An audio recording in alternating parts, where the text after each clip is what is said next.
বাড়িঘর যেখানে যা দেখা যাচ্ছে সবই বরফের নিচে, যেন মনে হচ্ছে শিল্পীর তুলি দিয়ে আঁকা একটা খুব সুন্দর প্রাকৃতিক সৌন্দর্যের বর্ণনা। গাছের পাতা সব ঝরে গেছে,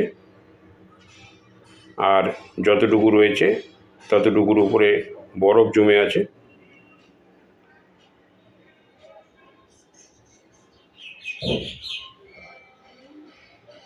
আমরা ট্রেনের ভেতরে বসে অবাক হয়ে বাইরের এই দৃশ্য দেখতে দেখতে চলছি। আকাশে মেঘ ভর্তি, ঝুড়ো ঝুড়ো করে বরফ পড়ছে। এই আনন্দটা আমরা আমাদের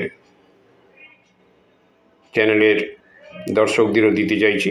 আপনারা দেখুন এবং চ্যানেলটিকে সাবস্ক্রাইব করুন।